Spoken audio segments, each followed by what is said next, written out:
Bueno, mi nombre es Eric Díaz, soy profesor de tiempo completo de la Universidad de Guanajuato, adscrito al Departamento de Alimentos. Actualmente o físicamente estoy laborando en la sede noreste de aquí de la UG. Está situada en Tierra Blanca, Guanajuato. Es una sede relativamente nueva, tenemos alrededor de 8 años. Yo llevo 3 que me integré aquí.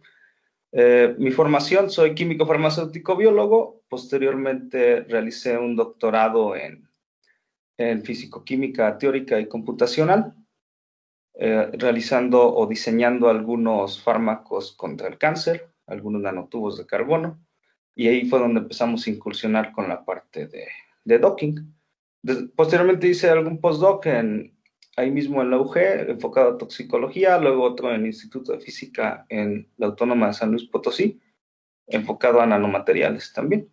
Y bueno, trato de integrar todos los conocimientos y metodologías para desarrollar mis proyectos. Bueno, ahora sí les comparto mi pantalla. El día de hoy les hablaré específicamente de la metodología de docking molecular. Si van teniendo alguna duda, por favor, pues pueden interrumpirme a lo largo de la exposición, a lo largo ya que empezamos a ver los ejemplos. Ya nada más, bueno, yo ahorita no estoy viendo el chat, pero los puedo estar escuchando y ya me dicen. Ya a lo mejor nada más escucharé por ahí algún micrófono abierto y ya me detendré para ver si me tienen que comentar algo, si me quieren preguntar alguna de las cosas que estamos viendo. Entonces, nosotros hablaremos de esta metodología denominada docking molecular. El doctor Alfredo me hizo el favor de invitarme para compartirles esta parte. Veremos entonces, el día de hoy son 2 sesiones, una introducción, pues todo lo que tiene que ver con la teoría. Me gusta siempre abordar o hacer una comparación entre los métodos mecanocuánticos y algunos métodos que involucran mecánica molecular. ¿Para qué? Para ver ventajas y desventajas que tiene cada uno de ellos. De hecho, voy a utilizar esto así porque no me deja utilizar el mouse. Bueno, para estar apuntando.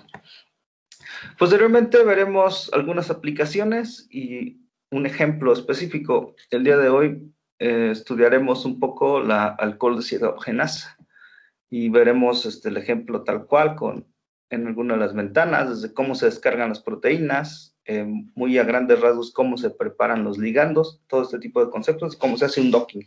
Yo lo haré con un software específico, pero la metodología es generalizada.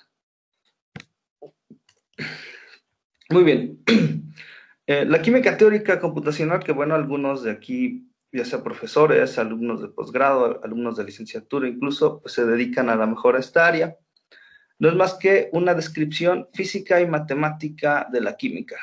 Es a lo que nos dedicamos. Y nosotros a partir de esta química teórica y computacional podemos obtener un montón de propiedades de la materia, propiedades de las moléculas.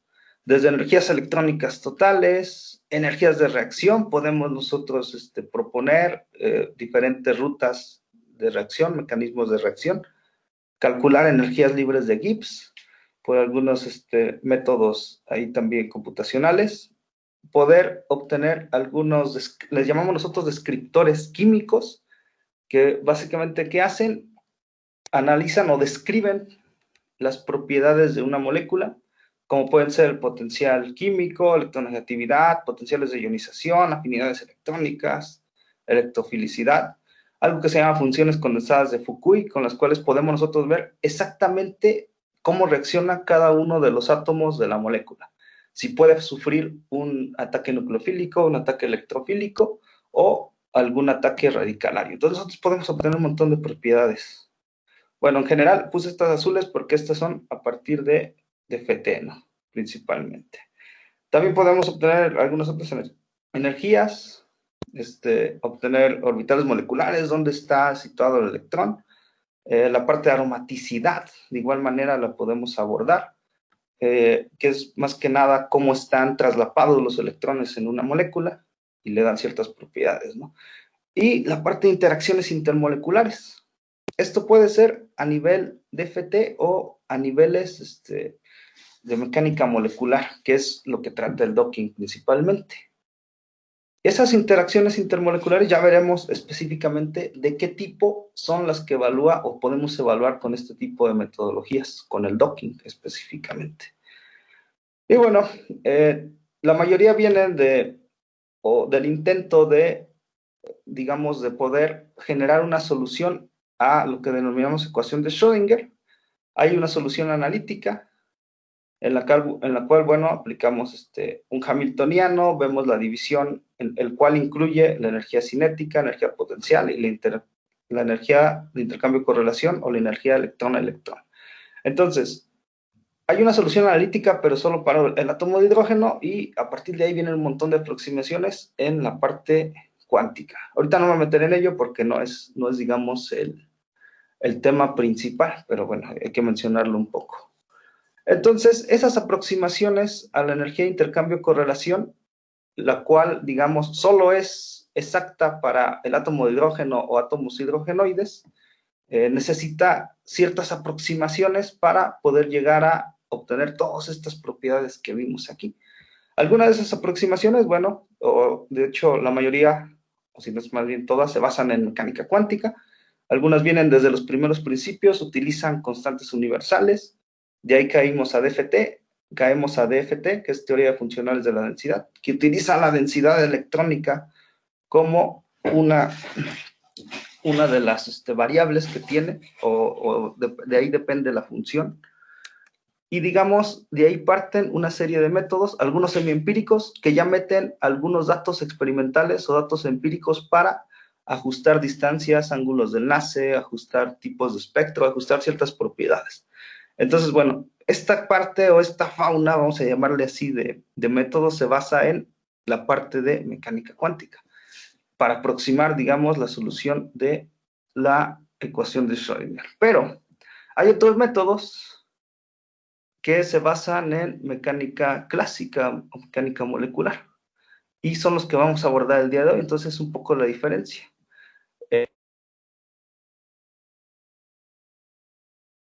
Computacionales y, digamos, en exactitud, cada uno de ellos. Básicamente, estos métodos de mecánica molecular, los que utiliza el docking, que es en lo que nos centraremos, son campos de fuerza, la gran mayoría. ¿Qué quiere decir? Por ejemplo, el más utilizado, digamos, en mecánica molecular, ya sea para optimizar moléculas o para hacer algunas interacciones, más para la optimización de moléculas, es el denominado Amber, el campo de fuerza Amber. De manera general, bueno, esta es la ecuación que define a este campo de fuerza Amber, pero todos los métodos tienen las mismas componentes, o en general la mayoría de sus componentes son similares, ¿no? ¿Qué está definido dentro de un campo de fuerza? En términos de mecánica clásica, distancias de enlace son parte de lo que está definido, también ángulos entre moléculas, los tipos de torsión, bueno, aquí podemos ver las componentes, y también algunas interacciones, ya sea electrostáticas o incluso de Van der Waals, que están implícitas. Aquí hay potenciales de Lennard-Jones, acá hay la parte electrostática. Entonces, son las principales componentes o lo que se define en estos campos de fuerza, ¿no? Y en esto se basa la parte del docking. Bueno, veremos también lo que son funciones, algoritmos de búsqueda y funciones de evaluación o funciones de scoring, que son este tipo de expresiones matemáticas que nos van a definir las interacciones intermoleculares e intramoleculares incluso, si queremos. Bueno, esta parte de semiempíricos y DFT no lo voy a abordar tanto para no desviarnos del tema.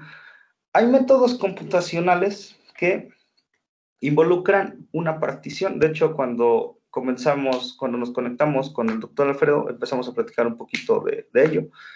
Estos se llaman métodos multiescala. Involucran métodos mecanocuánticos, QM es Quantum Mechanics y MM es Molecular Mechanics. Entonces, involucran mecánica cuántica y mecánica clásica.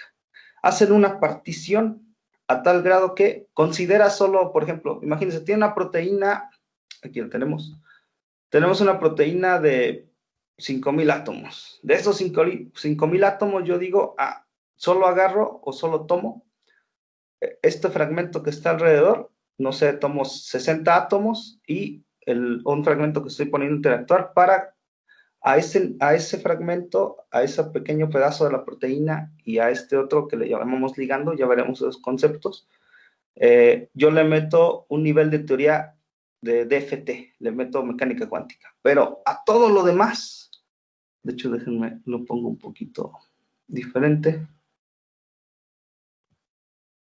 Esta es una visualización, solo para explicar esto más a detalle. Miren, imagínense que todos estos átomos que dejé aquí seleccionados, déjenme ocultar las cavidades.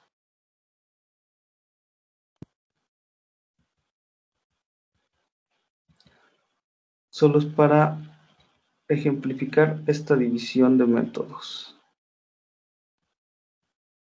Imagínense, de toda la proteína, yo solo tomo estos átomos de aquí. ¿Para qué? A esos átomos de ahí le digo al programa, bueno, le digo a los softwares, aplícale mecánica cuántica, aplícale métodos, por ejemplo, DFT o métodos, algún otro ab initio, no un Cooper cluster, bueno, sería demasiado, o hasta algún semiempírico que se pudiera considerar como de mecánica cuántica también. Pero a todo lo demás, que ya va a ser esta serpentina, a todo lo demás, aplícale un método de mecánica clásica. Utiliza solo campos de fuerza que van involucrados aquí, expresiones más sencillas, no tan complejas como las de la mecánica cuántica, y este tipo de métodos son bastante utilizados hoy en día, los multiescala, que es esa división de, déjame ver dónde quedó, aquí está, esa división del sistema. Les digo, la parte de orbitales moleculares, bueno, algunos lo llaman así, o de mecánica cuántica, y la parte de mecánica molecular. Y digamos, el estudio de este tipo de sistemas, incluso le ha dado el Nobel a algunos investigadores, a Schwarzschild, Karplus, Keller en 2013, por el desarrollo de modelos multiscala para sistemas químicos complejos. Entonces, si se fijan, es un área, entre comillas, emergente, ya van años que se está desarrollando, pero en 2013 ya se reconoció a tal grado que se dio un Nobel a ello, ¿no? Entonces, vamos a ver la comparación de esos métodos. ¿Qué diferencia hay y por qué a lo mejor utilizar uno o utilizar otro? Que obviamente nos vamos a basar en los de mecánica molecular porque es lo que abordaremos el día de hoy, la parte de docking. Si hacemos una gráfica aproximada de qué tan exacto es el método contra el costo computacional, recordemos que, o bueno, consideremos que costo computacional va traducido en tiempo, entonces a mayor costo computacional, mayor tiempo va a tardar nuestro cálculo. Imagínense, si tenemos uno de mecánica molecular, dura muy poco tiempo en salir el cálculo, el costo es muy bajo, pero no es muy exacto. Ahorita vamos a ver los pros que tiene. Si agarramos un ab initio directo, o bueno, también un DFT, es muy costoso, es más exacto. Si agarramos tal cual un DFT, bueno, baja el costo comparado a algún otro ab initio y a lo mejor no nos lleva tanto tiempo y también ya se acerca a la exactitud bastante a algún otro ab initio que no sea DFT. Y si agarramos un QMMM, también baja bastante el costo y esto es el multiescala y también, digamos, es relativamente más exacto. Y los empíricos quedan por acá. Entonces, ¿por qué nosotros tomamos métodos de mecánica molecular o, por ejemplo, vamos a usar docking si no es tan exacto? La principal ventaja que tiene este tipo de métodos es que nos dan tendencias, ¿no? A lo mejor, yo al hacer estas evaluaciones, que ahorita veremos un poco más detallado, no voy a obtener una energía, 6 kilocalorías, 5 kilocalorías, que experimentalmente la puedo medir. A lo mejor me va a salir en algunos programas 100 kilocalorías, en otros 80, números bastante grandes, pero a fin de cuentas me va a dar una tendencia. Digamos, esas son las limitaciones que tiene, que hay que conocerlas. ¿Por qué? Yo no puedo decirles, solo porque yo hago docking o algunos de ustedes hacen docking, ya ya va a ser exacto, va a ser el mejor método que existe y todo, ¿no? Les digo, lo que sí da bastante bien son tendencias. Evaluar. Si digo, yo tengo 15 moléculas, de estas 15, ¿cuál es mejor acoplándose a dicho proteína o dicho blanco biológico, ¿no? A pesar de ser poco exacto, digamos numéricamente, no nos reproduce como tal un número que podemos obtener de un experimento, nos da una tendencia buena. O sea, sí es confiable decir de estos 15 evaluados con docking, o bueno, con métodos de mecánica molecular, que es lo que utiliza el docking, de estos 15, estos dos son los mejores. Eso sí es confiable. Ahora, bueno, ya veremos para qué se utiliza cada uno de ellos. ¿Qué pros tiene? También platicábamos un poco con el doctor Alfredo al inicio. Los ab initio, algunos más robustos, solo pueden ser empleados para decenas de átomos. Con DFT ya un poquito más de átomos. Bueno, dependiendo qué máquina tengamos, qué supercomputadora, que ahorita veremos un poquito de ellos. Algunos QMM ya podemos utilizar miles de átomos, no aumenta bastante el costo computacional. Y semiempírico cientos de átomos y también docking ya miles de átomos. Aquí están. Aquí tenemos miles de átomos. Bueno, si lo vemos como toda esta maraña que tenemos ahí son modelos, son átomos cristalizados. Si nos acercamos más, pues cada oxígeno es uno de estos vértices rojos, cada nitrógeno es uno azul, y así sucesivamente con otros átomos, ¿no? Aquí hay miles de átomos y los podemos trabajar. Y con bajo costo computacional. Entonces, estos son, digamos, algunos de las diferencias que hay entre utilizar estos métodos. ¿Dónde se pueden hacer estos métodos? Comúnmente, los ab initio, DFT, los multiescala, necesitamos infraestructura más grande. Como aquí en la UG tenemos el Laboratorio Nacional de Caracterización de Propiedades Físico-Químicas y Estructura Molecular. Tenemos un clúster, una computadora de alto rendimiento, una HPC en inglés. Tenemos alrededor, bueno, un poco más de 1000 cores, 1000 procesadores. Y bueno, ¿por qué necesitamos tanto procesador? Para resolver estas ecuaciones que tenemos por acá, ¿no? Y resolver este tipo de interacciones, intercambio y correlación. Entonces, para este tipo de cálculos, los de más arriba, los más exactos, necesitamos, bueno, si no queremos que tarden semanas o meses nuestros cálculos, una supercomputadora, que a veces hasta esos cálculos tardan ese tiempo. Por ejemplo, estoy trabajando con algunas fibras ópticas y llevo un cálculo 2 semanas, ¿no? Y eso que estoy utilizando métodos QMMM. Pero bueno, ahí es parte de los sistemas o qué tan complejo tengamos un sistema. Pero la gran ventaja es que para este tipo de métodos, para los docking, lo podemos hacer desde una laptop. Yo aquí, en un momento que veamos el ejemplo, voy a correr los cálculos aquí mismo en mi laptop. No estoy conectándome a ninguna supercomputadora y esa es una de las ventajas también. Lo podemos hacer desde cualquier máquina, básicamente. Entonces, bueno, pues ya sabemos, o bueno, a los que estamos directamente en el área, ¿qué hacemos qué hacemos cuando nosotros queremos hacer algún cálculo, alguna optimización, obtener propiedades de una molécula? Hacemos el modelado, nos metemos a la supercomputadora, si es necesario, mandamos procesar el cálculo, le decimos al software que haga, qué método, hay que ir conociendo métodos, hay que saber más, ¿no? Aquí se los pongo nada más el paso sencillo, y al final obtenemos una estructura optimizada y ciertas características moleculares. Pasa lo mismo si lo hacemos en docking. Bueno, aquí lo podemos hacer en la misma laptop y obtener ciertas características de interacción intermolecular. ¿Para qué nos sirve todo esto? Bueno, nada más como también paréntesis, pues a partir de la estructura electrónica de una molécula o en este caso de docking de las interacciones, podemos obtener propiedades físico-químicas aplicadas a diferentes áreas de la química, física, biomédica, ¿no? Bueno, continuando con ventajas y desventajas, ya se las expliqué previamente un poco.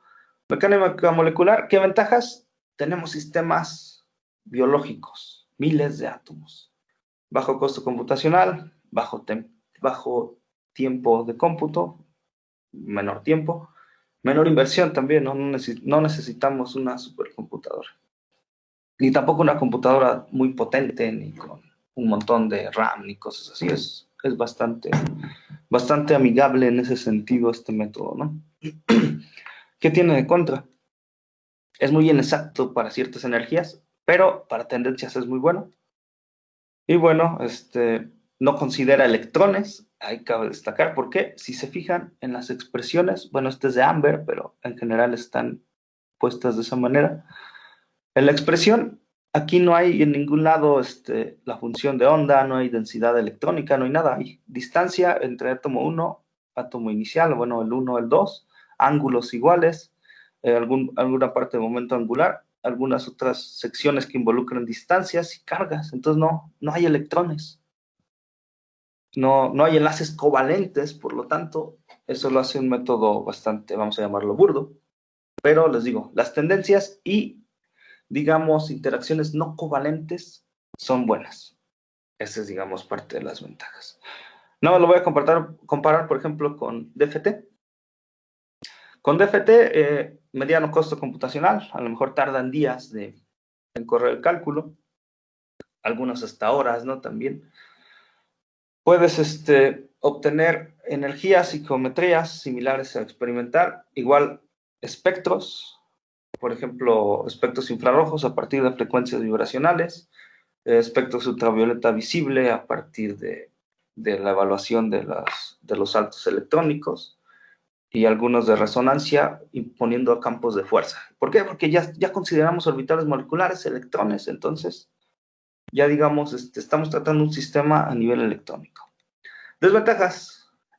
Alto, bueno, vamos a ponerle alto, mediano, costo computacional. Para moléculas es extremadamente, para biomoléculas, perdón, es extremadamente costoso. Imagínense, considerar los electrones que hay en este sistema de 3000 átomos es catastrófico, ¿no? A lo mejor tardaría unos 2 años el cálculo y nos sale error y apenas dio un paso o dos de optimización y no saldría mucho, ¿no? Entonces, por eso hay que saber dónde y cómo emplear cada uno de los métodos, ¿no? Entonces, les digo un poco comparación, pros y contras de métodos computacionales. Ejemplos.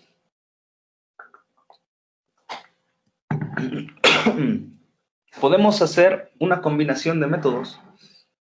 Primero, a lo mejor hacer alguna parte de docking y luego a partir de ahí refinar y utilizar DFT.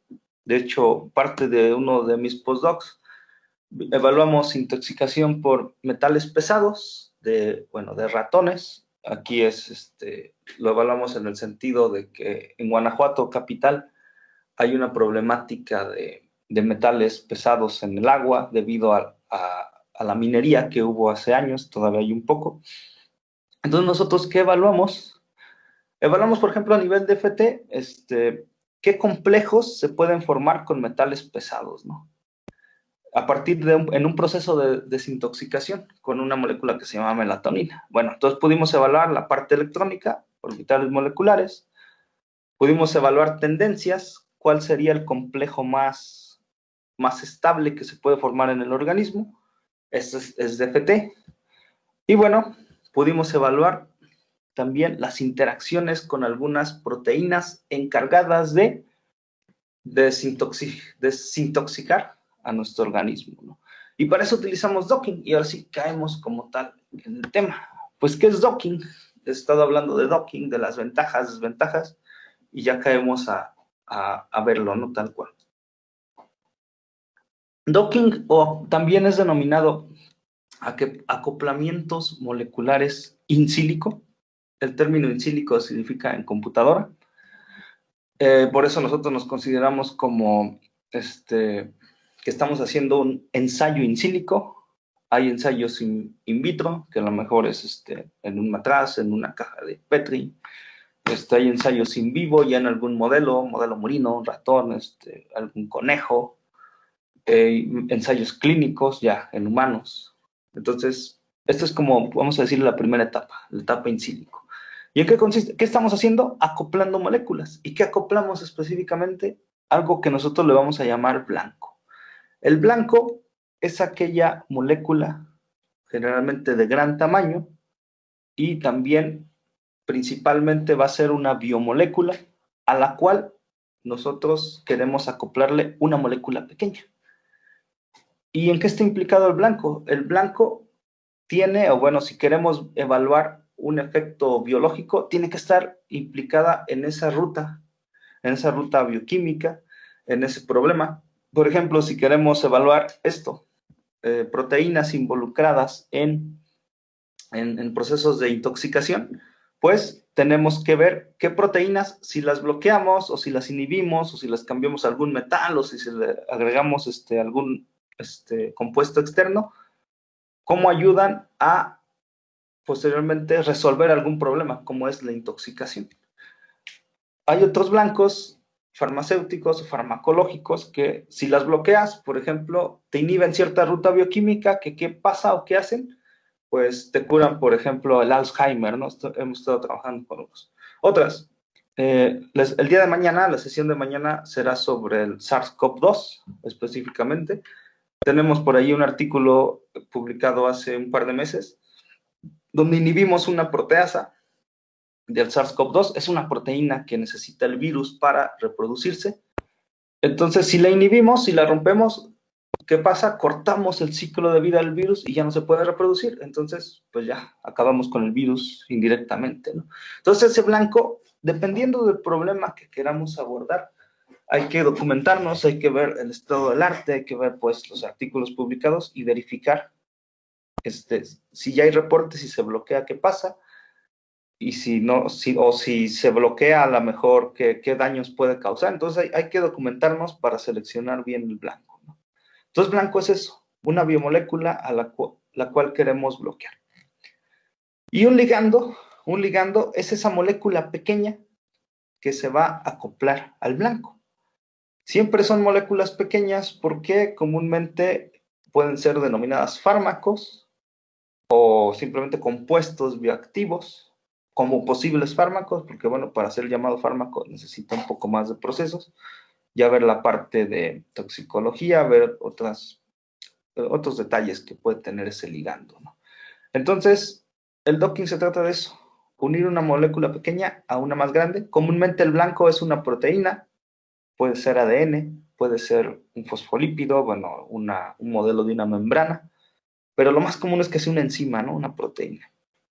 Y el ligando son moléculas pequeñas, varias de ellas son sintéticas, algunas son productos naturales. Algunos de los proyectos que tenemos es evaluación de algunos ligandos que son fitoquímicos, compuestos químicos que están en plantas y que tienen posible actividad biológica. Entonces evaluamos los fitoquímicos contra algún blanco involucrado en alguna enfermedad, por ejemplo, diabetes, por ejemplo, hipertensión, y podemos hacer esa evaluación.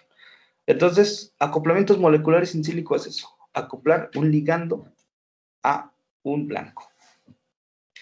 ¿Y qué pasa? Simula la interacción entre compuestos y sitios activos. Acuérdense, sitio activo de una proteína. Aquí cabe destacar, ¿qué evalúa? Ahí no va, al hacer el acoplamiento, al hacer el docking, no vamos a obtener nosotros ahí ya la ruptura, la descomposición, todo el mecanismo. ¿Por qué? Va a ser como una primera aproximación, bueno, en inglés como a first approach, ¿no? Una primera unión de cómo pueden interactuar. ¿Y de qué tipo o qué tipo de interacciones se evalúa? Las no covalentes principalmente, ¿no? Vamos a estar utilizando algún software que se llama Molecular Virtual Docker. Tenemos por ahí una licencia desde hace algunos años. Y, bueno, para a lo mejor sacar algunos ligandos, optimizarlos, se puede utilizar el famoso Gaussian, ¿no? Para hacer cálculos de semiempíricos, de FT. ¿De dónde viene el término docking? Por eso les puse aquí este dibujo. Viene de dock, que es puerto en inglés. Entonces, imagínense que ustedes tienen compraron por ahí un terreno en la playa, en un lago, y tienen su lancha. Entonces, ¿qué van a hacer? Van a hacer su puerto pequeño, donde entre su lancha específicamente, ¿no? Para que no quede flotando, no quede, bueno, por ahí volando. Entonces, por eso, se acuñó ese término de docking. Como estacionar alguna lancha. Imagínense que la lancha es el ligando, el blanco es la parte del puerto, ¿no? De ahí viene ese término. No sé si todo está claro hasta aquí. ¿Alguna pregunta? ¿Alguna duda? Preguntas. Les recomiendo que levanten la mano o quien no tenga audio pues puede hacer la pregunta en el chat box. Hacemos ahorita una pequeña sesión de alguna duda hasta el momento. Ya nos adentraremos un poquito más a esta parte. Eric, yo nada más tengo una en la representación de las proteínas. Esa Sí. como de listones, ¿cómo ese listón, digamos, por qué parte de la estructura pasa? Estos listones. Exacto, ¿qué me une qué me están uniendo? Ok. Sí, bioquímicamente las proteínas tienen 4 posibles estructuras. La primaria sería pues la secuencia de aminoácidos, es decir, por ejemplo, tengo una alanina, unido a una serina, unido a otra serina, unido a histidina, nada más así como una lista, ¿no? Esa es la primaria. La estructura secundaria es ya esa lista, ese orden que lleva, darle cierta forma. Por ejemplo, decir, las primeras 5, bueno, aquí lo voy a hacer de hecho más gráfico. Por ejemplo, los residuos que había puesto alrededor de cierta zona, ¿no? Para que se entienda más esto. Aquí tengo los listones. Todos estos residuos, ¿qué son? Podemos decirle al software que nos los etiquete, que nos diga cuáles son específicamente. Nada más que cargue un poco, listo. Por ejemplo, aquí tenemos una arginina. ¿Cuál arginina? La 363, que es el aminoácido número 363, una serina. Si yo lo pongo como listones, ¿qué estructura forman esa secuencia de aminoácidos? Déjame quitar todo lo demás que no sea proteína. A ver dónde queda un poquito más claro. Por ejemplo, aquí. Esta flecha en bioquímica se le llama una lámina beta o lámina plegada, una beta plegada. ¿Por qué? ¿Qué quiere decir? A lo mejor estos aminoácidos, ¿y cuáles son? Sería una valina, un aspartico. A ver, lo voy a poner un poquito más por acá. Vamos a hacer un zoom. Esta valina, este aspartico y que no lo veo acá, ¿cuál es? Y esta isoleucina, estos 3 aminoácidos forman esta estructura que es una lámina beta. Y la dirección, la flecha depende de el amino, el carboxilo terminal, de dónde empieza y dónde termina una proteína. Entonces, ¿qué son esos listones? ¿Qué son esas flechas? Estructuras un poco más complejas que forman, por ejemplo, estos 3 aminoácidos. La valina, el aspartico y la isoleucina, ahorita los voy a quitar, forman esta figura, esta lámina como plegada. Y de igual manera, aquí otros aminoácidos forman esto que se llaman hélices alfa y otros forman unos que se llaman tubos. Digamos, esta representación de listones, láminas y tubos, o bueno, serpentinas o hélices, es la representación. De hecho, aquí es la estructura secundaria de la proteína. Aquí está, visualización de estructura secundaria. Entonces, es una forma, digamos, un poco más amigable, en lugar de ver un montón de, me quito esto, una maraña de átomos, ¿no? Ya amontonados, que eso es lo que es realmente, pues, la proteína. Nosotros le decimos al software, no, ponme a mí cómo se vería la estructura secundaria. Y es esta de aquí. Y es eso significan todos estos listones, láminas y tubos. ¿Qué forma tienen en 3D? Bueno, perdón, sí, se puede decir como en segunda dimensión o tercera dimensión, ciertos aminoácidos. ¿Cómo se agrupan y qué forma tendrían? Digamos, es un modelo de esa estructura secundaria. Ajá. Entonces identificamos tipos de estructuras con estos colores, estos listones. Sí, correcto. Y ya el software, uno le puede decir, no, yo quiero que las alfas hélices se vean verdes, ¿no? O yo quiero que las láminas beta se vean amarillas. Pero por default ya así vemos más fácilmente. Los rojos, ya sabemos que son hélices y los azules son láminas y estos son tubos, ¿no? Los blancos. Pero sí, es como está la proteína en sentido de estructura secundaria. Esa es esta visualización. Uh-huh. ¿Alguna otra duda? Gracias, Eric, por la respuesta. Sí, nada. Muy bien, no hay dudas hasta ahora, continuamos entonces. Yo tengo una Sí, duda. dime. A la hora, por ejemplo, de querer estudiar una molécula, tú le metes esa información para que el docking te genere o sea, para que tú lo puedes visualizar en ese sentido. O cómo ¿Qué información? Dime, no entiendo un poco la pregunta. por ejemplo, esta molécula que tenías ahorita, donde hay Uh-huh. un aglomero de toda la estructura, tú te puedes enfocar en una zona en específico, ¿correcto? Sí. Por ejemplo, esta, donde están todos los átomos. Ándale, exactamente. Ahí, eh, Sí. todo este aglomero de información, ¿cómo, o sea, de dónde, cómo puedo decirlo? ¿Cómo lo meto para que ya esté aquí y yo pueda, ahora sí que ver Ajá. alguna ¿De zona en dónde? específica? Es Ajá. como de dónde yo obtengo esta estructura. Exactamente. Sí, sí, sí. Ok, eso también será parte de lo que veremos, pero hay bases de datos, la más usada, más famosa se llama Protein Data Bank. De hecho, si Muy lo bien. hablamos, el Protein Data Bank, ¿qué hay?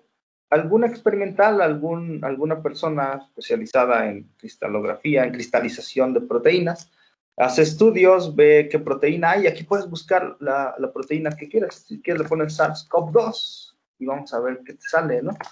Así. ¿Cuáles hay? Te van a salir ahorita una fauna inmensa. Y por Ok. ejemplo, bueno, aquí hay fragmentos de RNA del SARS-CoV-2. Ya algún experimental extrajo el RNA del SARS-CoV-2, lo cristalizó, sacó difracción de rayos X y esas coordenadas las subió a esta base de datos y nosotros las descargamos. Perfecto. Ok. Digamos, sí necesitamos de los experimentales para esta parte de simulación de docking, porque imagínate que nosotros modelemos todo esto, es un monstruo y yo lo vería casi imposible, ¿no? Sí, claro. Sí, sí. Bueno, no imposible, pero pues sí nos tardaríamos unas semanas, o no sé, estar uniendo aminoácido con aminoácido, estar optimizando, a ver qué forma tendría, a lo mejor si esta no se dobla para acá, se va a doblar para allá, entonces no tendremos la estructura biológica, la estructura real, vamos a llamarlo, que está, ¿no? En la naturaleza. Sí. Sí, sí, sí. Ujú. Sí, Entonces, gracias. o por ejemplo, podemos ponerle eso, proteasa del SARS-CoV-2, que es una con la que estuvimos trabajando. Eh, Aquí viene la estructura cristalina de la proteasa principal y ya tiene un inhibidor ahí. De hecho, este salió en mayo. Esta ya no la alcanzamos a citar nosotros. Nosotros enviamos el artículo en marzo. Ya está publicado. Pero miren, aquí ellos ya proponen unos inhibidores. Y ya vienen ahí cristalizados también. Si nosotros descargamos esto, aquí va a venir como ligand, así como estos. Entonces, toda esa información ya nos ayuda a empezar a hacer la parte del docking, que es lo que veremos un poquito más adelante y también mañana específicamente a SARS-CoV-2. Ujú. Ok. Uh-huh. Muy bien. Sí, sí. ¿Alguna otra duda, pregunta?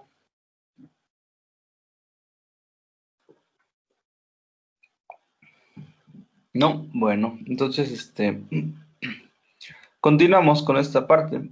Les comentaba, en este ejemplo, nosotros pusimos a interactuar los posibles complejos de algo que se llama melatonina con metales, digamos, estamos proponiendo que esta proteína que ya de por sí está en ratones, por ejemplo, que es el modelo que trabajamos, esta ya es acarreadora de metales pesados. Digamos, ya ayuda a desintoxicar. Bueno, y no específicamente de pesados, por ejemplo, más que nada de algunos endógenos importantes como el zinc, el cobre, pero nosotros vimos qué pasa si le cambiamos a un plomo, a un arsénico, a un cadmio, que son metales tóxicos, y aparte, si esos los acoplamos previamente a un desintoxificante como EDTA, como a lo mejor melatonina, y esta proteína entonces la propusimos como un acarreador tanto del metal pesado como de complejos de metales pesados. Entonces,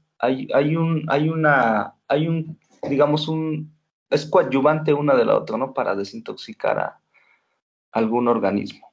¿Y cómo lo sacamos? Pues con interacciones de tipo docking. ¿Y qué podemos evaluar? Esto ya lo veremos también, lo veremos ya aquí en el software. Podemos evaluar interacciones electrostáticas, interacciones de enlace de hidrógeno. O sea, nosotros podemos ver exactamente con qué residuo de aminoácido está interactuando nuestro ligando. Y si se fijan, aquí por eso le puse que es un ejemplo en el cual utilizamos mecánica molecular y DFT. Primero sacamos los posibles complejos, luego los posibles complejos ya optimizados a nivel de DFT, los acoplamos con proteínas. Y sí sacamos, me parece que fueron 3 artículos de este postdoc, un año que estuvimos trabajando y en conjunto con experimentales, pues sacamos varios resultados interesantes. ¿Qué más se puede hacer? Bueno, esto es DFT con QMMM, esto no lo abordo tan detallado. Esto fue parte de mi tesis de doctorado. Planteamos algunos sistemas nanotransportadores, un nanotubo de carbono acoplado a un anticancerígeno. Esto también ya lo tenemos publicado. Y al final de cuentas, diseñamos estos sistemas y vimos cómo se puede liberar el fármaco acoplándolo a proteínas. Aquí es donde empecé a involucrarme un poquito a la parte del docking. Acoplé el tubo a una proteína y aparte sacamos el mecanismo de reacción a nivel de QMMM y DFT.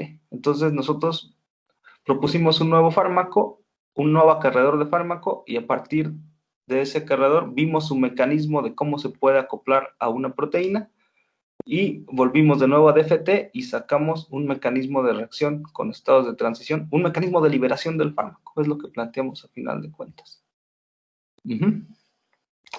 Entonces, ¿qué otras cosas se pueden hacer con docking? Por ejemplo, esto fue un docking inicial. Esta es una nanopartícula de cobalto, bueno, en colaboración con algunos colegas del Instituto de Física, el doctor Faustino. Me parece que ya dio por aquí también un seminario, o no, va a dar un seminario web posteriormente con el doctor Montejano. Entonces, hicimos el docking de un fármaco anticancerígeno, ¿a qué? A una nanopartícula de cobalto. Y a partir de esto, nosotros lo enviamos a DFT. Esto, de hecho, todavía no lo terminamos, ya tenemos gran avance, pero también está en proceso. Otra cosa, con el doctor Vicente Rodríguez estuvimos haciendo la interacción. Primero hicimos un modelito de lo que sería la pared de una nanopartícula de dióxido de silicio. Hicimos el docking de ibuprofeno, vimos dónde se une y evaluamos no covalentemente cómo se une y cómo se puede hacer una liberación controlada de dicho fármaco. Entonces también, si se fijan, es una aplicación interesante.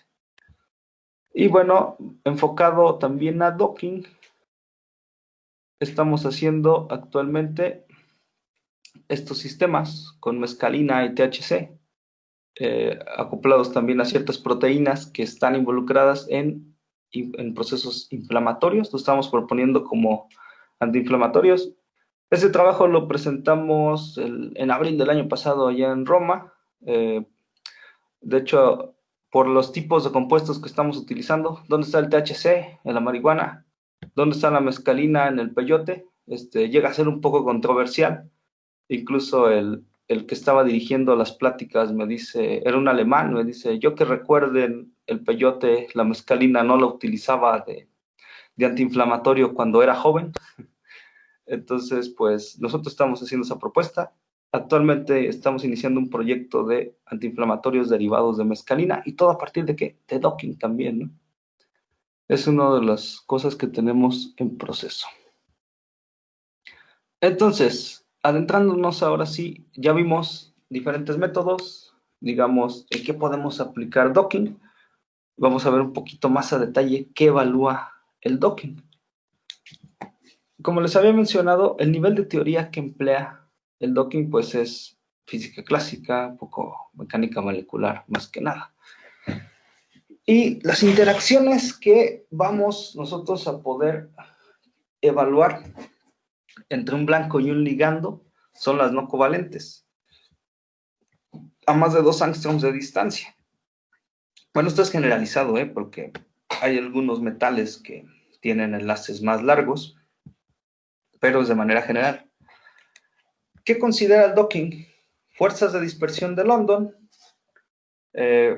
principalmente momentos eléctricos inducidos, son las cosas que evalúa. Bueno, aquí está, por ejemplo, un ejemplo de la inducción de los momentos eléctricos y cómo hay interacción no covalente o a larga distancia. También, ¿qué considera? Básicamente, atracciones en términos de energías o fuerzas de Van der Waals. De hecho, va en mayúscula. ¿Y qué más considera? ¿Qué otras cosas evalúa uno cuando hace un docking? Aparte de fuerzas de dispersión de London, fuerzas de Van der Waals. También, digamos, la parte de atracción-repulsión, bueno, aquí no lo puse, electrostática. Y los enlaces o puentes de hidrógeno.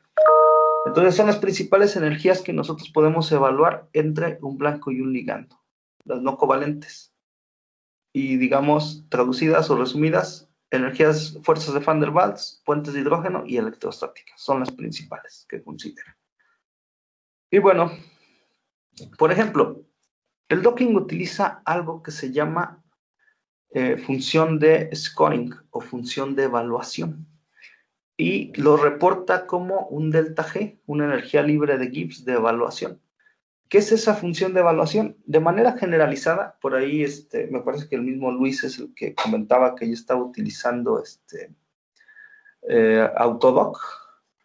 Esto es general, para cualquier software o de manera generalizada, traté de hacerlo de esta manera. Algunas ecuaciones quizás sí las saqué solo para cómo las utiliza un software, un campo de fuerza o un método específico, pero en general docking utiliza una función de evaluación y que evalúa la energía entre el blanco y el ligando. Y principalmente lo que siempre considera, o en general, los softwares para esta función de evaluación son energías de Van der Waals, aquí está el término, interacciones electrostáticas, algunas interacciones rotacionales, que bueno, esto ya lo habíamos visto en los campos de fuerza también, algunos enlaces de hidrógeno y algunos otros, esto no todos, también la energía de solvatación. Y bueno, cada uno de estos términos pues se va definiendo por diversas ecuaciones. Por ejemplo, la energía de Van der Waals, aquí la tenemos en términos de los radios, de las distancias que hay, los radios atómicos. A lo mejor también la energía electrostática, pues esto es más sencilla, considerando las cargas. A lo mejor algunos momentos de torsión, también los considera con ley de Hooke, considerando que son esferas con resortes. Aquí hay que destacar algo. Docking, les decía, no considera electrones. Para docking, un átomo no tiene un núcleo, no tiene la cantidad de electrones dependiendo del átomo que sea. Para docking, un átomo es una esfera cargada que está unida a otra esfera cargada y que interactúan por medio de un resorte, ¿no? Entonces, por eso les digo, es una aproximación mecanoclásica, más que nada. Y considera para evaluar la interacción entre un ligando y algún blanco, bueno, aquí, por ejemplo, entre este blanco que sería, me gusta más a mí la visualización de serpentinas porque es menos engorrosa, entre este blanco, que sería la alcohol deshidrogenasa, y, por ejemplo, este ligando que tenemos aquí. Este es un ligando. De hecho, voy a ponerlo coloreado para identificar qué es, más o menos. Este ligando, que es un NAD, nicotina de dinucleótido, y aparte, o bueno, uno más sencillo, el etanol. El etanol lo vamos a utilizar como ligando en el ejercicio posteriormente. Entonces, entre el etanol y la alcohol deshidrogenasa, que es esta de acá, nosotros lo que vamos a evaluar, o para ver cómo interactúa mejor y en qué zona, el programa va a evaluar todas estas energías y al final nos va a reportar un delta G de evaluación o delta G de scoring. Y a partir de ahí, eso es lo que utiliza como, el mismo nombre lo dice, para evaluar cuál es el mejor ligando. Si a lo mejor yo le meto alcohol a este enzima, me da un delta G de menos 30. Pero si yo le meto quizá metanol, bueno, si le meto etanol da menos 30, si le meto metanol, quizá me da de menos 25. Entonces, la más negativa, o con el delta G más negativo, es la que interactúa mejor. Por eso es función de evaluación. Estamos evaluando cuál de los ligandos va a tener mejor interacción. Entonces, ese delta G, pues también podemos considerar que está asociado a la constante de disociación. Lo podemos relacionar de dos formas: la suma de cada una de las energías, o relacionando la constante de disociación o asociación de blanco ligando, que está aquí expresado. Bueno, no me meteré mucho en esta parte. Y ahora, hay diferentes tipos de docking. Y dependiendo, digamos, cómo fue implementado, aquí tenemos una tabla, clases de docking o tipos de métodos docking, en qué programa está implementado y desde cuándo se publicó. Nosotros podemos creer a lo mejor que el docking es algo muy nuevo, que lleva pocos años, pero fíjense, el software dock, ¿en qué año fue publicado? En 1982, entonces básicamente lleva casi 40 años que se puede trabajar con estas metodologías. Y hasta hace poco se ha empezado a hacer más famoso, más implementado. Por acá venía el Autodoc. ¿Dónde está el Autodoc? Lo acababa de ver. El Autodoc también, aquí está, miren. En el 90, también ya tiene 30 y tantos años. Hay algunos más nuevos, del 2001. Pero cada software tiene, digamos, un tipo de docking. Los más utilizados, los softwares, por ejemplo, son el Gold o el Autodoc, la nueva versión, y que utilizan como método de búsqueda. Aquí es importante, déjenme les pongo aquí un texto. El docking utiliza una función de evaluación, que ya la vimos anteriormente, que es con la cual se evalúa la energía que hay de interacción entre blanco y ligando. También le llama función de scoring. Entonces, sí, esa es una energía, es un numerito, un delta G, por así decirlo. Y aparte hay algo que se llama algoritmo de búsqueda. El algoritmo de búsqueda son métodos en los cuales el docking, bueno, ahorita estamos en esta parte. Algoritmo de búsqueda, ¿qué busca el docking? Déjenme lo hago un poco más grande. El algoritmo de búsqueda, digamos, trata de encontrar las conformaciones posibles que puede llegar a tener, por ejemplo, el etanol, el ligando. ¿Qué quiere decir? A la hora de dockear este sistema, nosotros le podemos decir al software, este enlace, ponlo flexible, ¿no? Por ejemplo, o este enlace, ponlo rígido. ¿Qué quiere decir? Si este es flexible, pueden girar. Bueno, puede doblarse respecto a este, o pueden girar estos átomos alrededor. Entonces, esas conformaciones esos conformeros que se pueden formar de una molécula, el docking las busca dependiendo de un algoritmo específico. Los más empleados son algoritmos genéticos. Los algoritmos genéticos, a lo mejor si han visto ustedes algo de algoritmos genéticos, realizan primero una propuesta inicial de estructuras. Por ejemplo, dice, tiene esta forma. Va a ser un padre, bueno, por eso se llama algoritmos genéticos, se basan en genética mendeliana. Entonces dicen, va a ser el padre, y a partir de aquí vamos dividiendo. A lo mejor en la otra estructura que tengo, este oxígeno lo quiero recto para acá, por así decirlo.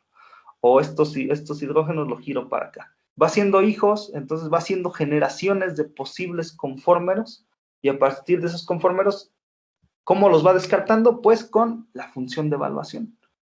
Pero digamos, nosotros necesitamos que una ecuación nos dé todos los posibles conformeros. Y les digo, lo más utilizado es por algoritmos genéticos, otros son por métodos Monte Carlo, también a lo mejor. Esos, digamos, son los principales. Los otros, bueno, hay una combinación geométrica dependiendo de descriptores de formas. Este es uno un poquito más raro.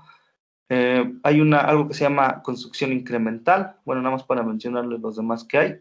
Hay una búsqueda sistemática también, que, bueno, aquí también involucra mezclas, una búsqueda estocástica con o direccionada hacia la energía, que directamente relaciona la función de evaluación, o digamos relacionada con métodos Monte Carlo, algunos que utilizan dinámica molecular, y bueno, hay algunos otros también que utilizan, digamos, energías mínimas. Bueno, hay una fauna, ¿no?, de posibles clases de algoritmos de búsqueda. Los más utilizados, y el que utiliza, por ejemplo, este software que tengo aquí, se llama Molegro Virtual Docker, son algoritmos genéticos. O a veces no son genéticos, son simplemente algoritmos evolutivos, porque, bueno, los algoritmos evolutivos se pueden dividir en genéticos y otro tipo de algoritmos. O algoritmos sociales, ahí depende. Depende del programador y de qué tipo de algoritmos le guste utilizar, ¿no?, implementar o sepa implementar. Pero eso voy. El docking tiene, entonces, cómo evaluar esa energía blanco ligando, y antes, cómo buscar los posibles conformeros que va a tener el ligando. E incluso hay docking con ligando flexible. ¿Por qué? Cuando yo mando un docking, por ejemplo, este que voy a enviar no es con ligando flexible. El programa, yo le digo, este es mi blanco, perdón, con ligando flexible sí son todos, porque nosotros movemos nuestro ligando como queremos, cambiamos las conformaciones. Pero hay otros docking con blanco flexible. ¿Qué quiere decir? Aparte de optimizar mi ligando, de ver los conformeros, voy moviendo la estructura de la proteína. Pero obviamente ese es muchísimo más tardado, porque imagínense, con los campos de fuerza ya no solo mueves 10 átomos o 30 o 50 átomos de tu ligando, sino que mueves los 3000 átomos de tu blanco. Entonces, hay diferentes tipos de docking. Nosotros nos centraremos en uno donde el blanco es rígido y el que es flexible o movible, con ligando flexible, pues es simplemente el ligando, ¿no?, lo que vamos a acoplar, lo pequeño. Es más rápido. ¿Alguna duda? Hasta aquí. Ya veremos el ejemplo, ya aplicativo, demostrativo de docking, pero quiero ver si tienen alguna duda al respecto.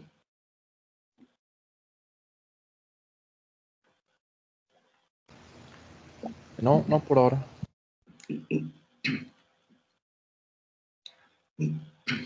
Por aquí, Ana Paola, sí, dinos. Hola, buenos días. Buenos días. Tengo una pregunta respecto a cuando se está escogiendo si el ligando es flexible o no. ¿Se podría obtener información de esa posibilidad mediante si la enzima o la proteína que se está analizando haya sido, por ejemplo, cristalizada? Ajá, pero tu duda es sobre el blanco flexible o el ligando flexible. Acuérdate que el blanco es la proteína. El blanco. El blanco, ok. Ahí depende, bueno, en general, pues las proteínas que vamos a descargar ya están cristalizadas y están, digamos, en un estado estacionario. ¿Qué quiere decir? Imagínate que le tomaron la foto justo en el momento que tiene esta conformación, que está esto doblado para acá, que tiene esta forma, ¿no?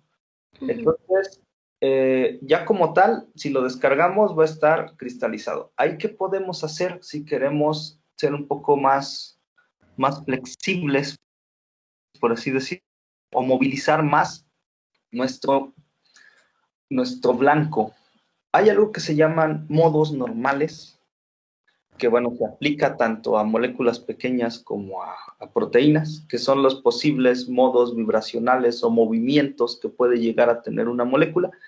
Y hay softwares, incluso en línea, que nos permiten obtener esos posibles movimientos o modos normales de una proteína.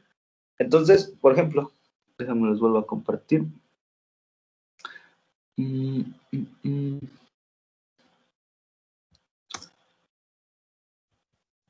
imagínate que, bueno, no imaginemos, veamos esta proteína.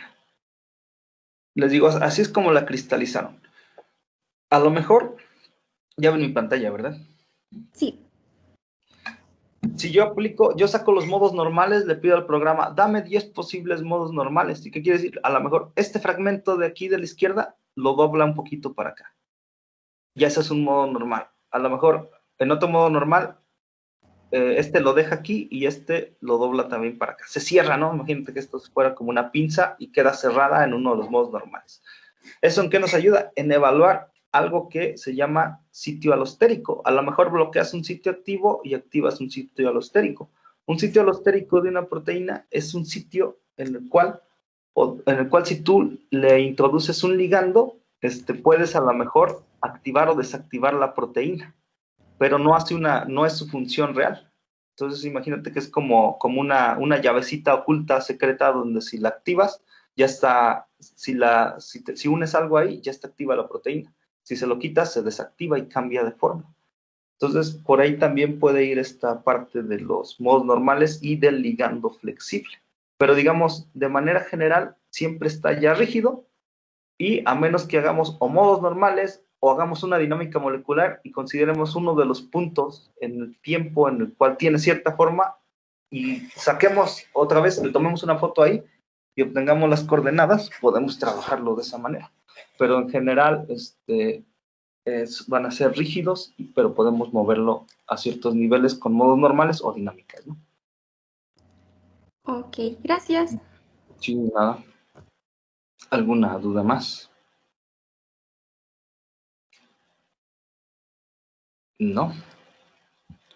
Muy bien. Entonces, vamos a trabajar este ejemplo. Aquí le hice como tipo programa de cocina, de que vamos a enviarlo, bueno, aunque ya en el ejemplo que estuve realizando, en las pruebas que hice y cómo dejé todo, es bastante rápido el docking. Pero por si acaso yo ya tengo ya los resultados, qué va a dar, cómo va a dar, ¿no? Pero lo vamos a hacer desde cero, básicamente. ¿Cómo obtenemos nosotros el blanco? Ya les había comentado. Nos metemos al Protein Data Bank y aquí, por ejemplo, le ponemos alcohol dehydrogenase, alcohol deshidrogenasa y lo googleamos, ¿no? Bueno, lo vamos a buscar, perdón. Aquí van a salir una fauna de proteínas. Miren, aquí está la deshidrogenasa, la alcohol deshidrogenasa humana gamma 2, estructura cristalina de otro tipo de alcohol deshidrogenasa de una micobacteria. O sea, aquí vienen un montonal, ¿no? Entonces puedo a lo mejor yo refinar la búsqueda y ponerle humana, ¿no? O si no la queremos humana, que a lo mejor sea de alguna levadura.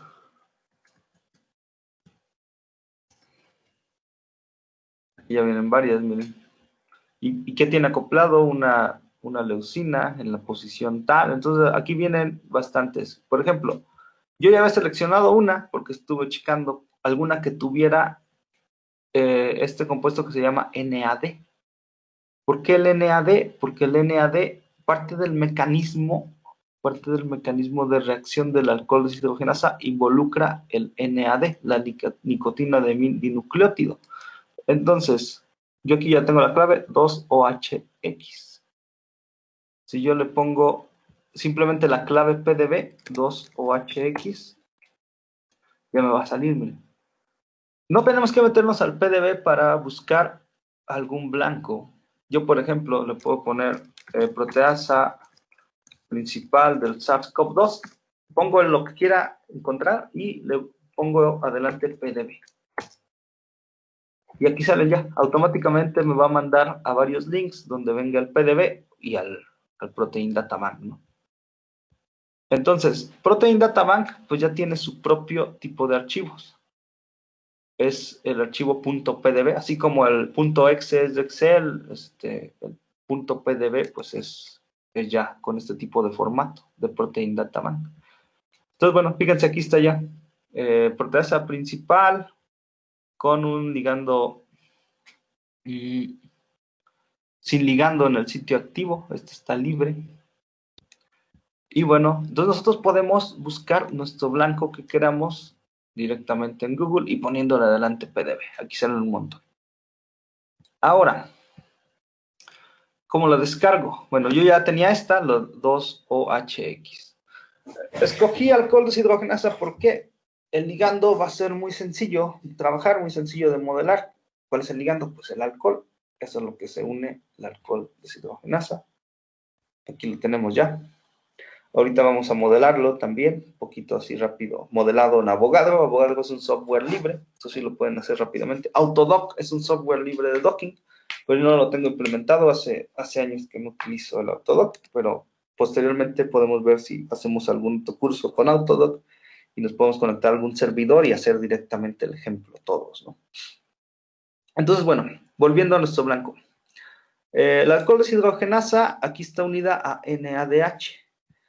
¿Qué información nos da el Protein Data Bank? Nos da el título, nos da un código. Este código no es el nombre de la proteína, es simplemente un código que utiliza la base de datos.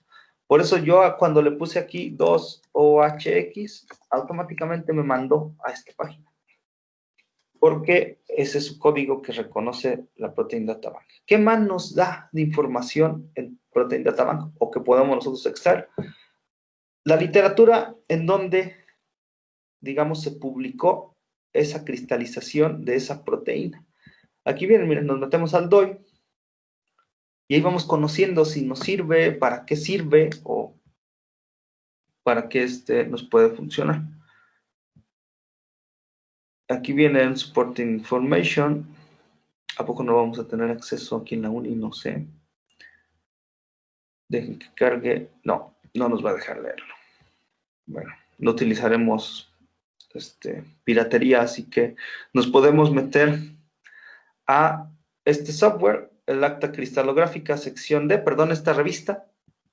Y aquí viene, estructura refinada de la alcohol deshidrogenasa complejada con NADH del hígado y con una resolución de tantos angstroms.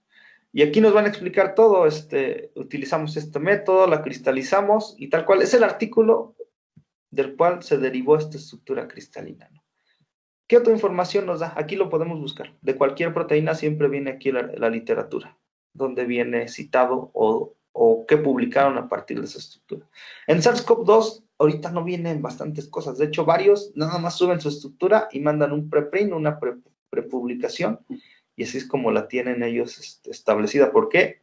Ahorita urgen blancos, urge información para sacar algún compuesto, alguna cura, ¿no? Contra el SARS-CoV-2. Entonces nos están exigiendo que pongan aquí la literatura. ¿Qué más nos dice acá abajo? Si nosotros nos seguimos bajando y ya vemos aquí unas estructuras químicas, esto es lo que tiene cristalizado, aparte de la proteína, en los rayos X, lo que nos va a salir en las coordenadas cartesianas. ¿Qué es esto? Un ligando cocristalizado es aquella molécula que ya los experimentales agarraron su alcohol deshidrogenasa y la pusieron a interactuar con NAD, le metieron ahí en la solución NAD, nicotina de dinucleótido, y agarraron su solución, cristalizaron la proteína, sacaron difracción de rayos X y justo tomaron una foto donde encuentran, bueno, aquí yo lo puse como cofactor, ahorita les platico más de eso, y queda de esta manera, miren. Esto que está así burdo, les voy a quitar el backbone. Este es el NAD. Si se fijan, ya tiene esa forma, ya está así doblado, ya tiene esta disposición y está metido en el alcohol deshidrogenasa. Cuando nosotros descarguemos una proteína y ya tenga una molécula de este tipo ahí metida, a eso le vamos a llamar un ligando cocristalizado. ¿Qué más viene?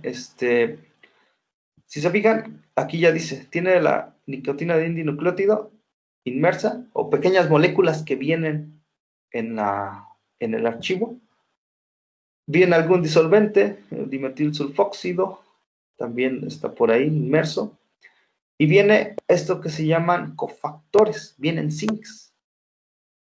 Acuérdense que, bueno, o si no se acuerdan, si no han visto mucho parte bioquímica, que una proteína, o en general, algunas de las proteínas, no todas, necesitan ciertos metales para funcionar, para llevar a cabo su proceso catalítico. Miren, aquí está. Este es el zinc. Uno de los zincs trae un montón ahí metidos. ¿Dónde viene? Aquí está en esta zona, nuestro zinc. Trae más, trae un montón. Aquí tiene uno más. Si yo selecciono todos los cofactores, bueno, quito el NAD. Viene el zinc. Vienen los DMSO, que son los disolventes.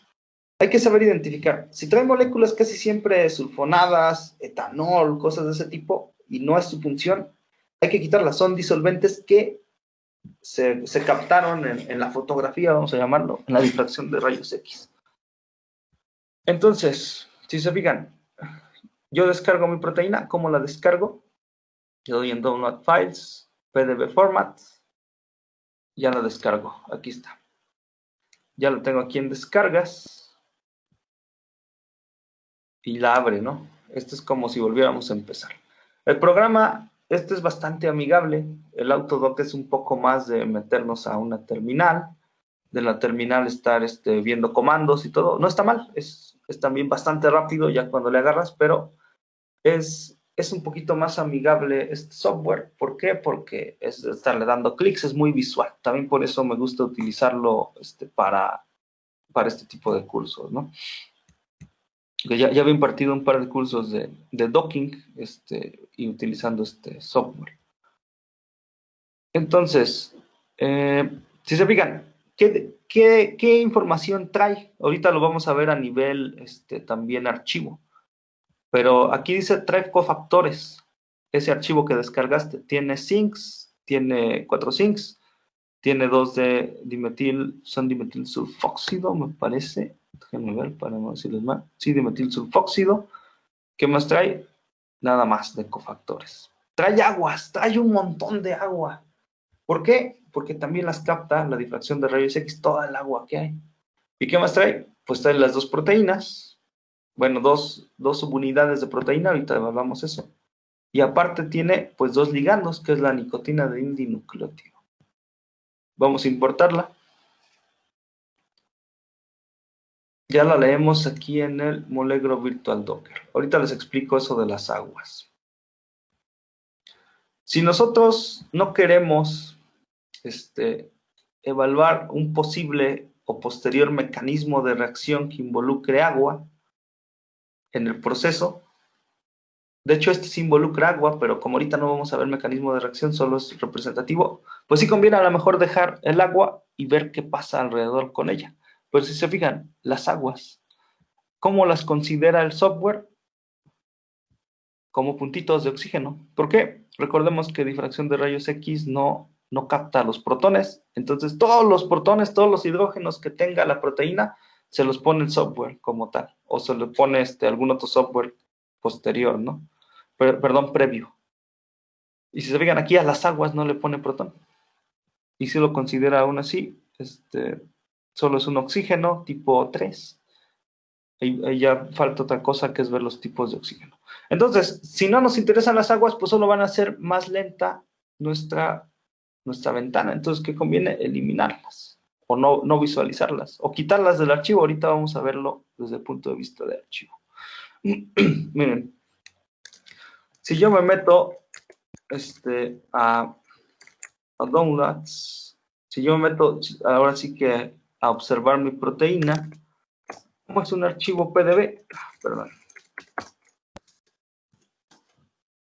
Este es un archivo PDB.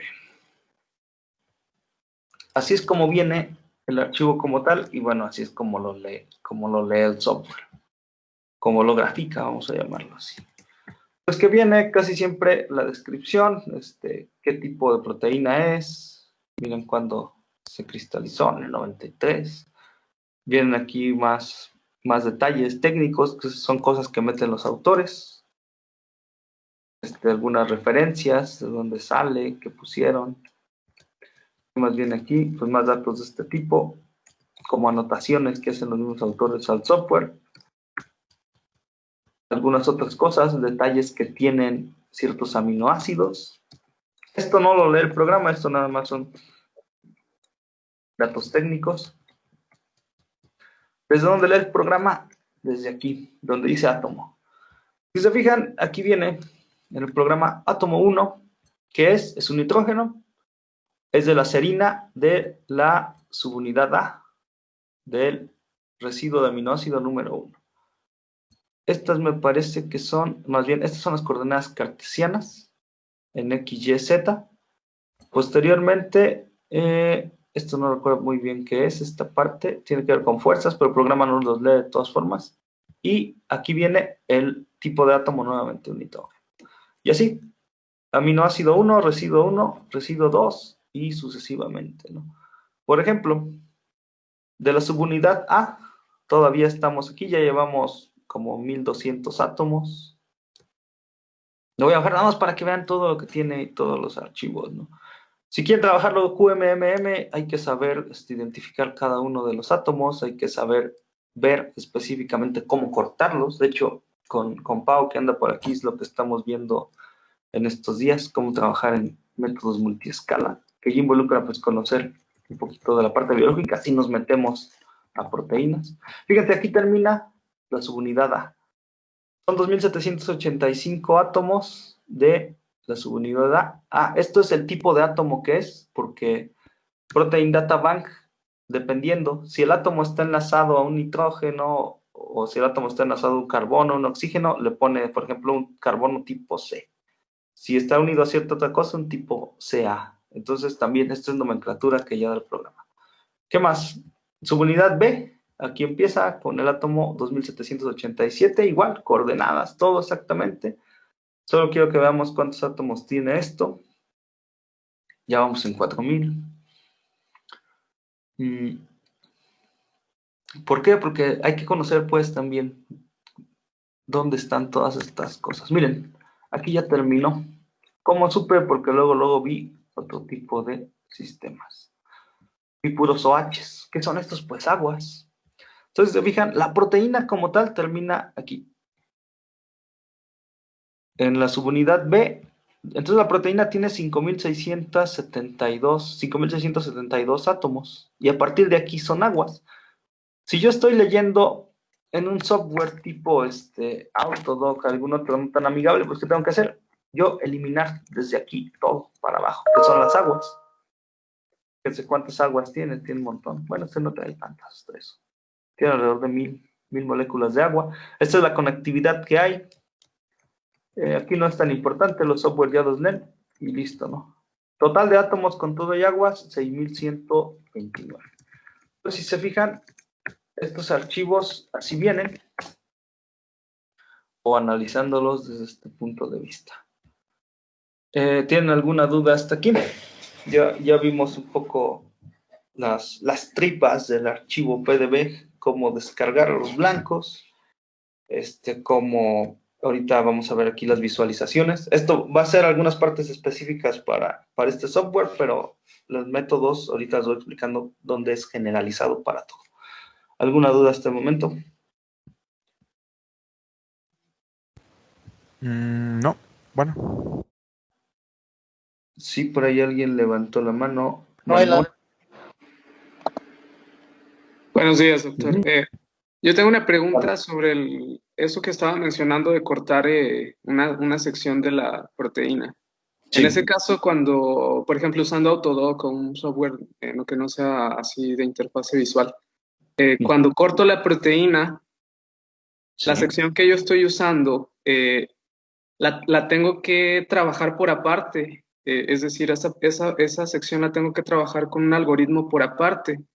¿O trabajo en el mismo algoritmo todo junto?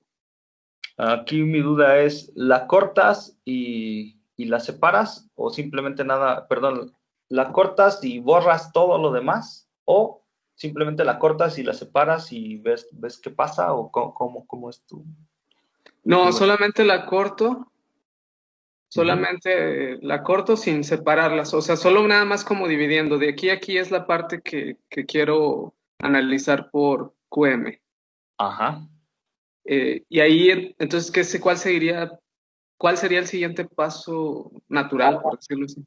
Si nos metemos un poquito a la parte de QMMM, hay métodos de corte, por ejemplo, pues una regla así generalizada, te digo ahorita es, nunca cortes un anillo, nunca cortes algún benceno de alguna tirosina, por ejemplo, o algún imidazol de alguna histidina. ¿Por qué? Porque cambias el ambiente electrónico que hay alrededor de la molécula. Entonces siempre trata de cortar algún carbono unido a otro carbono, por ejemplo, o algún carbono nitrógeno. Enlaces peptídicos tampoco como tal, los amidos no los cortes. Entonces hay varias reglas de cortar, pero cortas y tú vas a dejar valencias libres. Entonces tienes que hacer algo que se llama capeo, meterle hidrógenos para completar esas valencias libres. Entonces sí, ya viene ahí un trasfondo de todo este tipo de reglas y cómo no dejar valencias libres y decir, esto lo voy a tratar como QM, esto lo voy a tratar como MM. Y también dependiendo del software que estés usando para QMMM o alguna dinámica, eh, puedes, algunos ya te dan automático el tipo de lectura, el tipo de corte, algunos ya simplemente le dices corta entre serina 25 e histidina 26 y automáticamente el software ya sabe dónde cortar. Por ejemplo, la ADF te hace eso. Bueno, un profesor con el que estuve trabajando en España, de Marcel, él hizo su software en el cual le decías eso, era sencillísimo, pero otros no, otros tú tienes que estarlo haciendo manual. Ahí, digamos, depende de qué vas a estar trabajando y con qué software posteriormente. Pero en general siempre tienes que, o si lo haces manual, cortar y capear, pero no capear directo. De hecho, tú no puedes hacer así como que el corte en la molécula y dejarlo ahí, sino que más bien esas especificaciones se las tienes que dar, por ejemplo, en el Gaussian. En el Gaussian decir, serina 25 es capa alta, parte QM, histidina 26 es capa baja, y entonces en la intersección entre las dos capas quiero que metas un hidrógeno y ya le pones hidrógeno en tal. Entonces es muy puntual dependiendo del software que estés utilizando para QMM, pero en general esa es la parte de cortes. Ah, ok, muchas gracias. Sí, nada. ¿Quién más nos habla por aquí? Ah, sí, doctor Alfredo. ¿Cómo le haces para eliminar, digamos, o neutralizar la carga de los iones? Porque tenías zinc y tenías varios con carga 2 más. ¿Cómo le haces? Me imagino que el sistema debe ser neutro. ¿Cómo compensas esa carga positiva?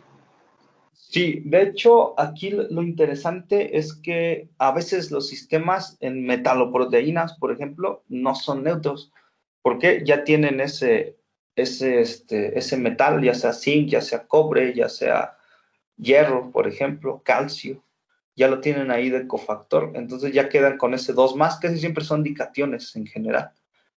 Quizá tu sistema total va a quedar 2 más, o dependiendo de el pH, y dependiendo obviamente por ejemplo, si trabajamos en pH 7.1, que es el fisiológico, 7.172, a ese pH, el pKa de cada aminoácido va a variar, por lo tanto va a tener protonadas o desprotonados ciertos fragmentos. Hay softwares que ya te hacen eso, le pones, de hecho es parte de la preparación también del docking, le dices al software, ajustame esta proteína a pH 9, porque yo voy a estar trabajando con la parte de intestinos, está a ese pH, entonces ya te protona todo y ya te deja el sistema, a lo mejor ahí no es neutro, aunque no tenga metales, ya te deja quizá algunas cargas positivas, queda a lo mejor el sistema 2 más, 3 más, por ejemplo. O dices, no, yo lo voy a trabajar a pH 1, entonces queda a lo mejor negativo o positivo, bueno, ahí depende pues de cada cosa. Y dices, imaginemos, queda 2 menos, pero yo le metí, o ya tiene un metal, entonces ya se compensan y queda neutro. Entonces, ahí sí depende de cada sistema. Pero en general, ese 2 más o estas cargas de los metales tienen que quedarse como están, porque recordemos que estamos trabajando con cargas y esferas cargadas. Si no le decimos al programa, este es una esfera cargada con 2 más, el programa va a decir, esto tiene carga neutra, y va a tratar, ya no va a haber las interacciones apropiadas con ese cofactor, ¿no? Por ejemplo, el zinc.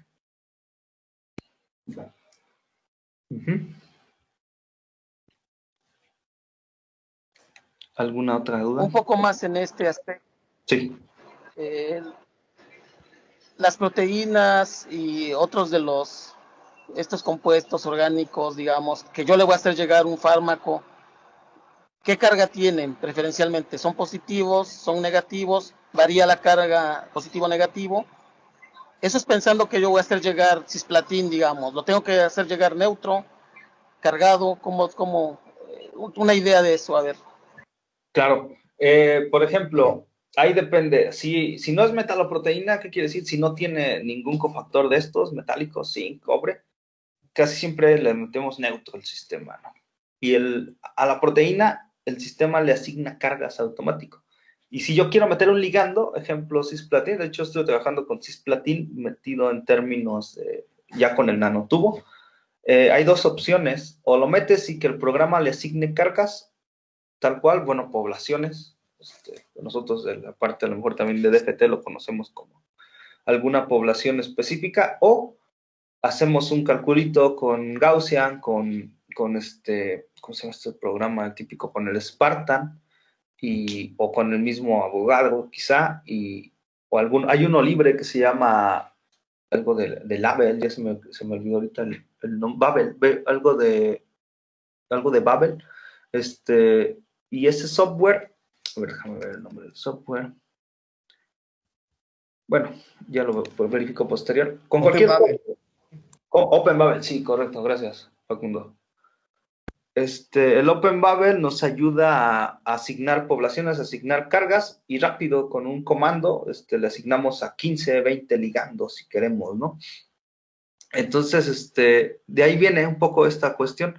O podemos nosotros asignarle poblaciones con el programa que queramos y al nivel que queramos, si queremos hasta DFT o hasta semiempírico o simples campos de fuerza, o que el mismo software a lo mejor ya tiene esa opción y se las asigna. Pero siempre hay que asignar cargas. ¿Por qué? Porque parte de las interacciones que considera docking son electrostáticas. Okay, muy bien, gracias, Eric. Sí, de nada. No sé, Alfredo, ¿tomamos algunos 10 minutos o algo para luego retomar todo o continuamos? Tú dinos como un poco la mecánica. No, pues si gustas, como para que tomen un descanso, podemos tomar unos 10 minutos, ¿está bien? Ok, entonces regresamos ahorita a 11:50, ¿te parece bien? Sí, está bien. Muy bien, chicos, entonces volvemos Bueno. en un momento.